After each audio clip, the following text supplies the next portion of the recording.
The warning lights pulsed crimson across the bridge of the UES Hyperion as Commander Jessica Wright studied the distress beacon's signature. The research vessel had been mapping the outer reaches of the Carina Nebula when they detected the signal, weak but persistent, like a fading heartbeat. "Analysis complete, Commander," Lieutenant Raj Patel announced from his console, dark eyes fixed on the scrolling data. "It's a Myrisien medical transport. Life signs detected, but they're extremely weak." Jessica straightened her uniform, a habit from her years in the United Earth Fleet. The Meraxians were one of the most advanced medical species in known space. For one of their vessels to be in distress meant something had gone terribly wrong. "Dr. Harrison to the bridge," she called over the intercom. Within minutes, the ship's chief medical officer strode in, his silver-streaked hair disheveled from what was likely another late night in the research lab. "What's the situation?" Marcus Harrison asked, already pulling up biological scan data on his tablet. "Myrisien vessel, approximately 30 crew members, all showing severe physiological distress," Jessica replied. "We're picking up unusual energy signatures that don't match any known pathogen profiles." The Hyperion's first contact with the virus that would reshape galactic history began with a simple boarding operation.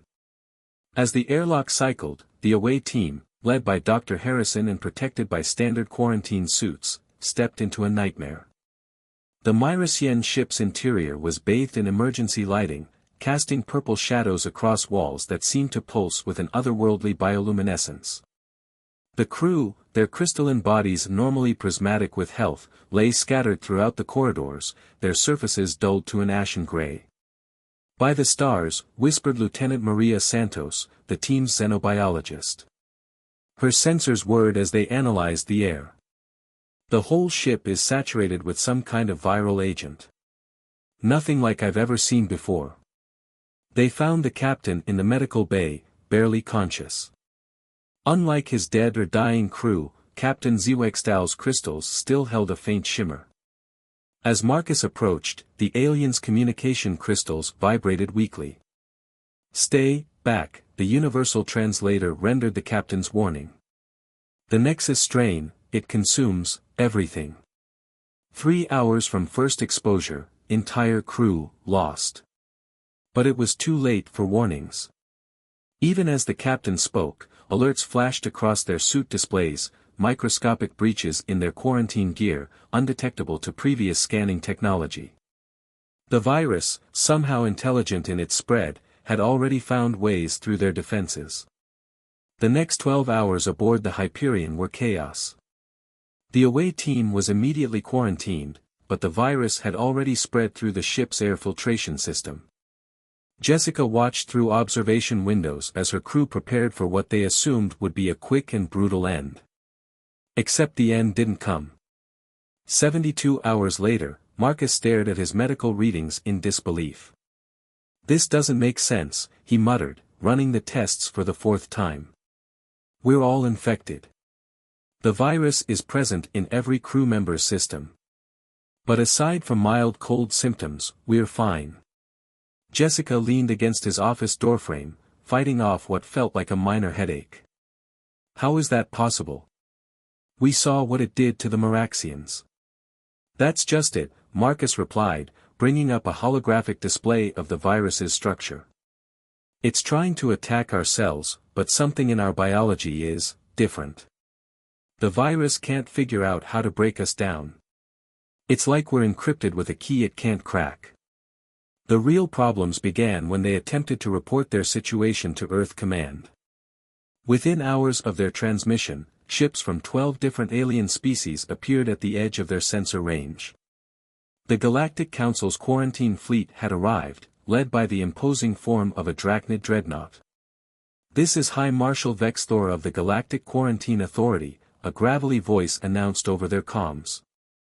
"Your vessel has been exposed to the Nexus strain, the deadliest virus known to spacefaring civilization.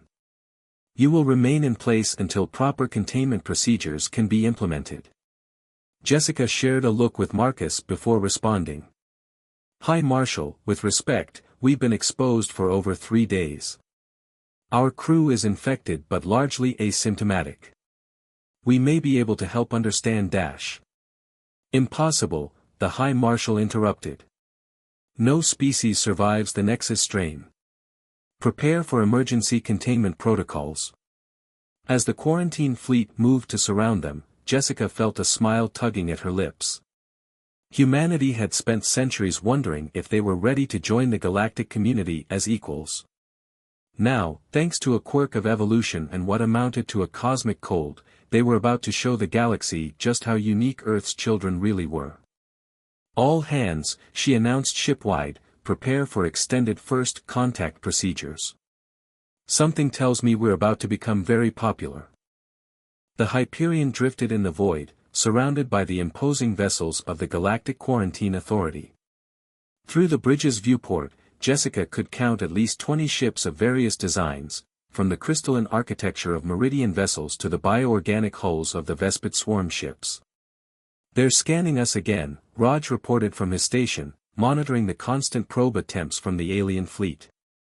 This makes the 17th full bioscan in the past 6 hours. Marcus stood beside Jessica, both of them watching the tactical display. The doctor had barely slept in the past week, driven by the puzzle of human immunity. "They still don't believe us. Can't say I blame them, we've basically defied everything they know about this virus." The ship's internal communications crackled to life with another incoming transmission. "Commander Wright," High Marshal Vexthor's voice carried an edge of frustrated desperation, "our latest scans confirm the impossible. Your crew continues to function despite viral saturation levels that would have destroyed any known species. We request permission to send a medical delegation." Jessica exchanged glances with her senior staff before responding. "Permission granted, High Marshal, under one condition: we maintain control of our ship and crew. We're willing to cooperate, but we won't be treated as test subjects." The delegation arrived within the hour, a diverse group of the galaxy's leading xenobiologists and viral specialists. Dr. Iron Vex, a Meridian scientist whose crystalline form sparkled with intelligence, led the team. Her translator hummed as she spoke. "Fascinating," she murmured, examining the medical data Marcus had compiled. "Your cellular structure, it's unlike anything we've encountered.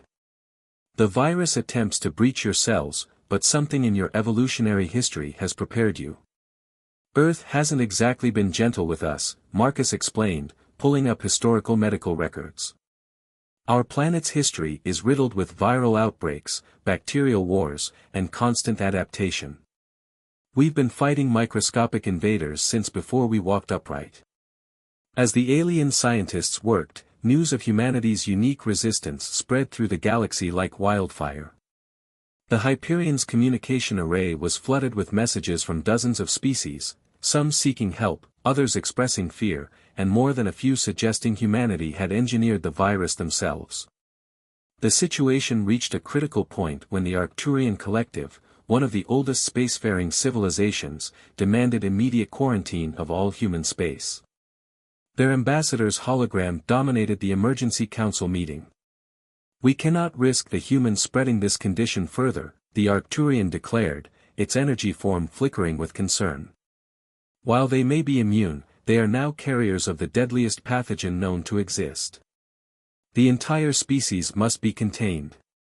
Jessica stood before the assembled holograms of the Galactic Council, her voice steady. "With respect, containment isn't the answer. We're not just surviving this virus, we're fighting it. Dr. Harrison's team has made breakthrough after breakthrough understanding how our immunity works. We might be your best hope for a solution." The council chamber erupted in argument, but a quiet voice cut through the chaos. Dr. Iron Vex stepped forward, her crystalline form resonating with purpose. "The commander speaks truth. In 1 week of studying human biology, we've learned more about fighting the Nexus strain than in decades of previous research. They are not the threat, they are the key." The debate raged for hours, but in the end, practicality won over fear. The quarantine fleet would remain, but its mission changed, instead of containing the Hyperion, they would protect it while the joint human-alien research team worked to understand and potentially harness humanity's unique resistance. As the council session ended, Jessica found herself in the ship's observation lounge, watching the alien vessels that now served as their honor guard rather than their jailers. Marcus joined her, carrying 2 cups of coffee, a luxury they'd nearly run out of during their extended isolation. "Did you ever think," she asked, accepting the coffee, "that humanity's greatest contribution to galactic society would be our stubbornness in the face of disease?" Marcus chuckled. "Turns out all those millennia of fighting off every virus Earth could throw at us was just practice for the big leagues." His expression grew serious. "But we're not out of danger yet. The latest tests show the virus is evolving, trying to find ways around our defenses. We're in a race against time, and we're not just fighting for humanity anymore." Jessica nodded, watching as a Meridian science vessel took up position alongside them. Humanity had dreamed of finding its place among the stars, proving they belonged in the galactic community. Now they had their chance, not through military might or technological advancement, but through the accumulated resilience written in their very cells. "Send word to the research team," she said. "Tell them to double their efforts. We've got a galaxy to save, and I don't intend to let a microscopic invader stand in our way." The Hyperion's main laboratory had transformed into an unprecedented collaboration of interstellar minds. Holographic displays filled the air with rotating DNA strands and viral matrices, while scientists from a dozen species worked in carefully maintained environmental bubbles that accommodated their unique physiologies. Marcus stood at the central research station, comparing the latest test results with Dr. Iron Vex. The Meridian scientist's crystalline form refracted light across the lab as she manipulated the 3D model of the virus's structure. "There," she indicated, her translation crystals humming. "Watch the virus's behavior when it encounters human cell membranes compared to other species." The simulation played out, showing the virus easily breaching alien cells while struggling against human defenses. "It's not just our immune system," Marcus muttered, zooming in on the molecular level. "There's something more fundamental at work here." He pulled up historical data from Earth's medical archives. "Look at this, the Spanish flu, the Black Death, COVID-19. Each major pandemic left its mark on our genome." Lieutenant Santos, who had been analyzing data from the Myricien ship, suddenly straightened. "Dr. Harrison. I found something in their records. Before their exposure, they'd been studying ruins on a planet designated XO 3942. The virus, it might not be natural." The revelation sent shockwaves through the research team. Within hours, the Hyperion's conference room was filled with the holographic presence of the galaxy's leading archaeologists and evolutionary biologists. "The ruins predate known civilization," explained Dr. Katier, a Vespid historian whose insectoid form flickered in the holographic display. "We've found similar structures on 17 worlds, all with traces of an advanced species we call the predecessors." Jessica, sitting at the head of the conference table, leaned forward. "Are you suggesting this virus is some kind of ancient weapon?" "Not a weapon," Ira's crystals pulsed with excitement. "A test. The viral structure is too elegant, too precise. It's designed to promote specific evolutionary responses." Marcus's hands flew over his console, pulling up new data. "That's why we're resistant. Earth's isolation from galactic society meant we evolved differently. Our ancestors faced similar tests, but without advanced technology to help them. We had to adapt or die." The implications were staggering.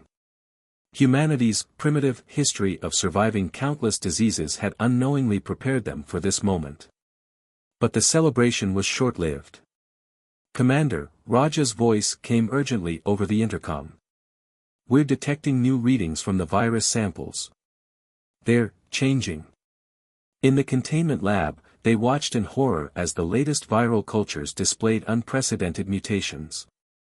The virus was learning, adapting to human cellular structure with frightening speed. It's not just trying to overcome our immunity, Marcus explained to the emergency council meeting. It's using what it learns from us to become more effective against other species. The death rate in new exposures has doubled. The news triggered panic across the quarantine fleet. Several ships immediately jumped to faster-than-light speed, despite containment protocols. Others demanded the Hyperion be destroyed before the enhanced virus could spread further.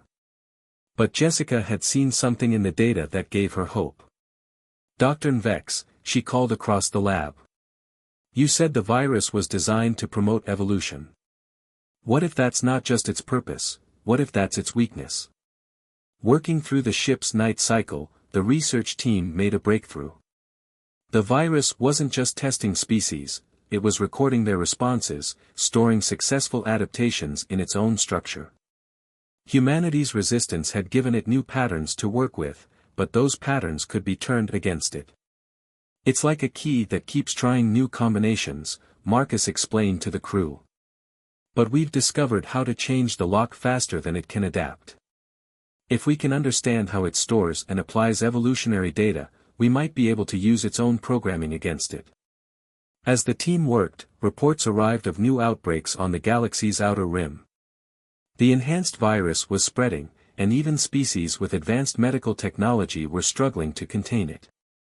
"We're close to something," Ira insisted, her crystalline form vibrating with intensity as she studied the latest results. "The virus doesn't just store evolutionary data, it shares it across all instances of itself. If we can inject the right kind of information into its network, we could corrupt its entire evolutionary database," Marcus finished, excitement building in his voice. "Instead of letting it learn from us, we make it learn the wrong lessons." Jessica watched her crew and the alien scientists work with renewed purpose. They weren't just fighting for survival anymore, they were on the verge of understanding something that could reshape their understanding of life itself. "Send word to the fleet," she ordered. "Tell them to hold position. We're not running, and we're not giving up. Humanity didn't come this far to be stopped by our own evolutionary history. We're going to use every hard lesson our species ever learned to end this thing." As the message went out, new data began pouring in from the research team. They were close to something revolutionary, not just a cure, but a complete understanding of how evolution itself could be guided and preserved. The galaxy's deadliest virus was about to teach them all a lesson about the true meaning of adaptation. Alarms blared through the Hyperion's corridors as reports flooded in from across the galaxy. The enhanced virus had reached major population centers, overwhelming even the most advanced medical facilities. The quarantine fleet's numbers had dwindled as ships raced to defend their homeworlds, leaving only the most dedicated vessels alongside the human research ship.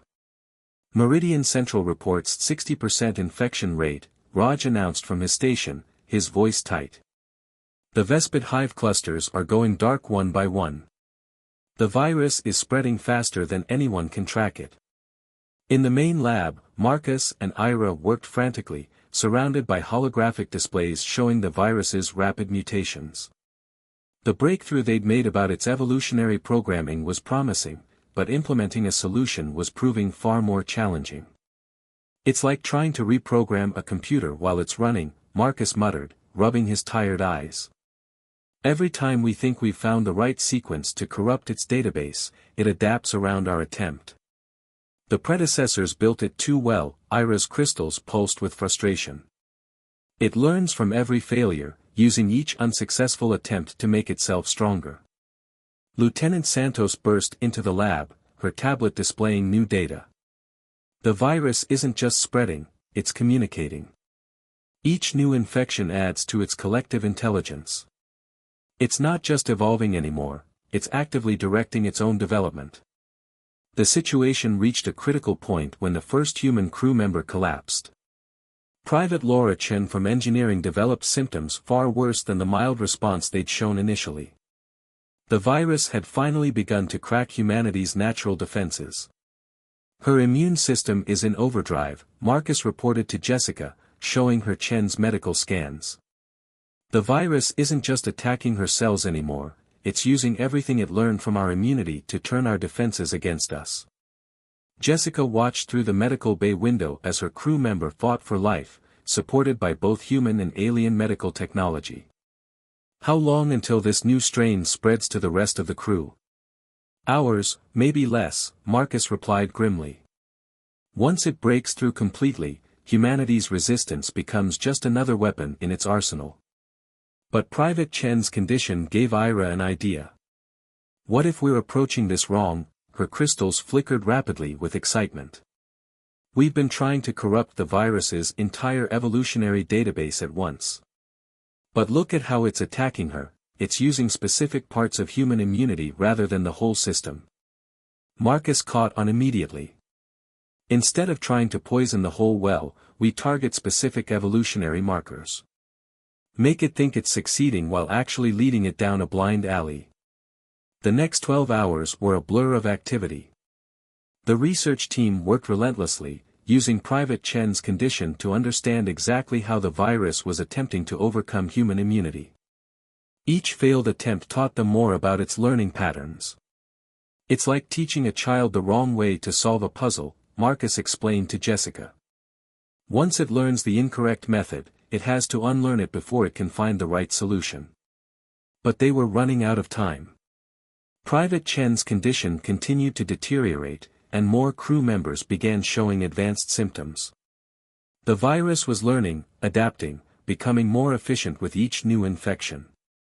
The breakthrough came from an unexpected source. Dr. Katir, the Vespid historian, had been analyzing the predecessor ruins data. The virus isn't just a test, he announced over an emergency conference call. It's a teaching tool. It's supposed to guide evolution, not just challenge it. This revelation changed everything. Instead of trying to corrupt the virus's database, they could redirect its purpose.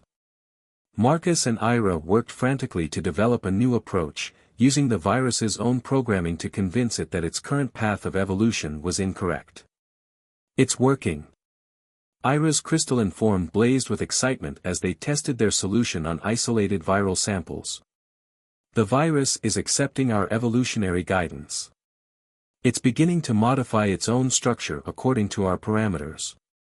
But implementing the solution galaxy-wide would require something unprecedented. They would need to inject their modified viral programming into every major infection site simultaneously.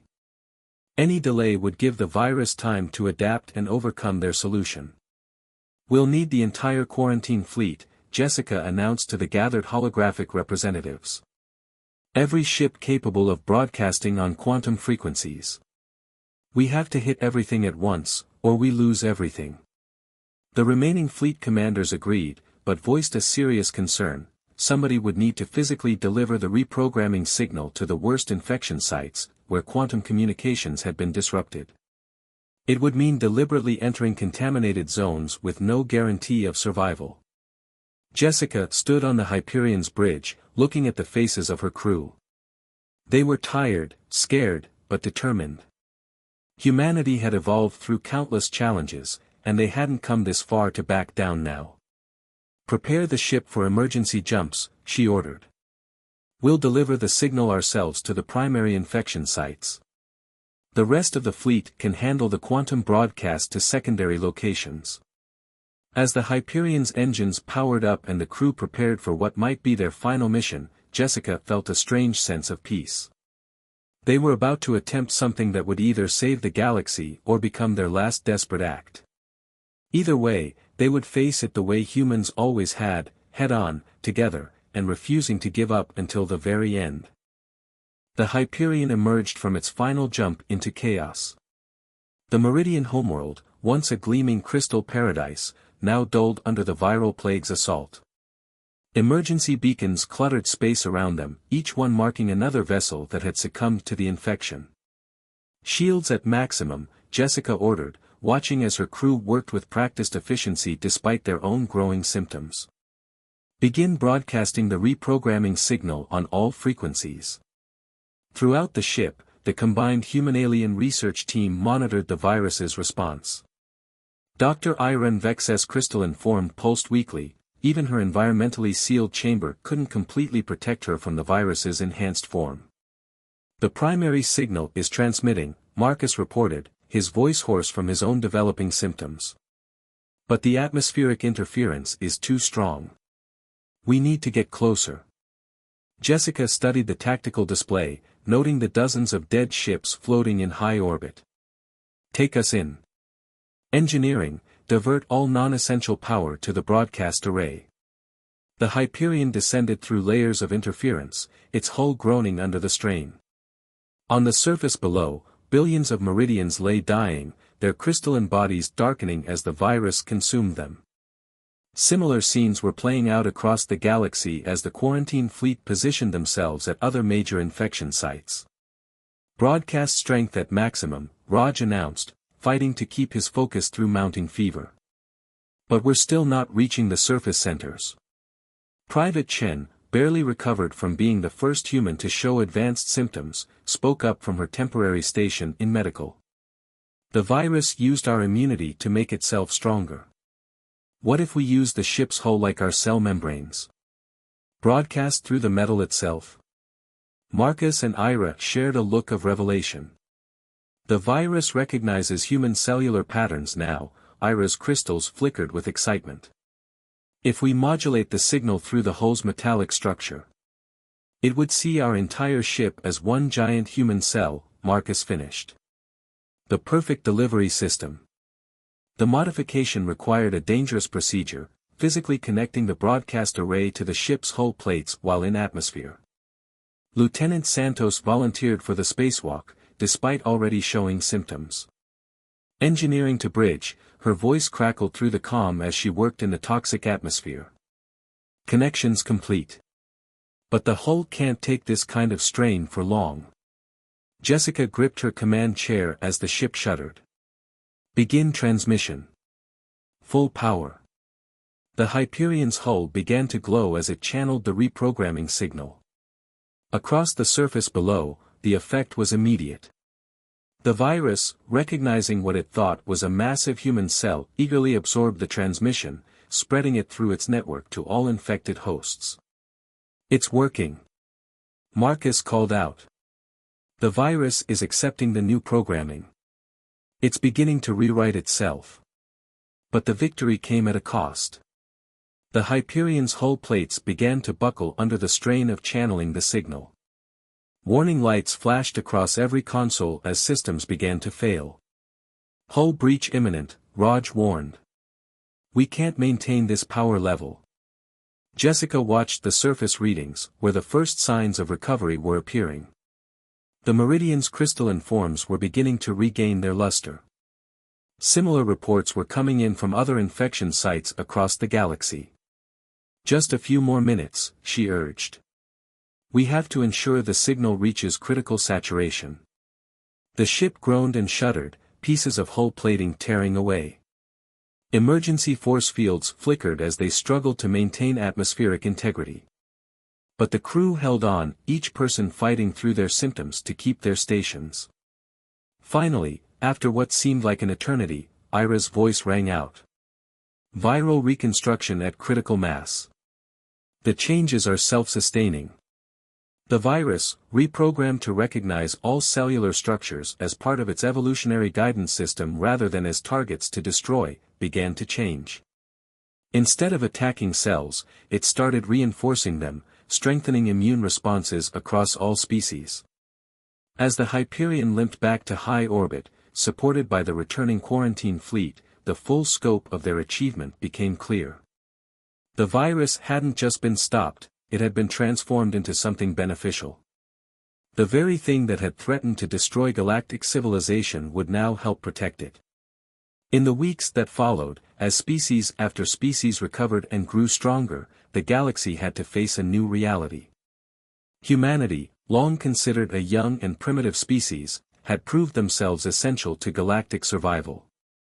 Their unique evolutionary history, combined with their determination to save not just themselves but all sentient life, had changed everything. The predecessors built this virus as a test, Ira explained during the final council meeting. Not just of our immune systems, but of our ability to work together, to rise above individual survival for the greater good. Jessica stood on the Hyperion's observation deck months later, watching ships from dozens of species coming and going from Earth. Humanity had been formally invited to join the Galactic Council, their unique perspective now recognized as invaluable. "You know what's ironic?" Marcus said, joining her at the window. "The virus that almost destroyed the galaxy ended up being the thing that united it. Every species now shares a strengthened immune system, thanks to the reprogrammed virus. We're all stronger together than we ever were apart." Jessica smiled, remembering the moment when everything had seemed hopeless. That's humanity's real gift to the galaxy, isn't it? Not just our immunity or our science, but our refusal to give up, our insistence on finding a way to save everyone, not just ourselves. As she watched Earth's first official Galactic Council representatives depart for their new roles, Jessica reflected on how far they'd come. A deadly virus had threatened to end civilization, but instead had forged something stronger, a truly united galaxy, ready to face whatever challenges the universe had in store. The greatest plague in galactic history had indeed changed everything, just not in the way anyone had expected. And humanity, once dismissed as primitive survivors, had proved that sometimes the hardest path of evolution creates the strongest results.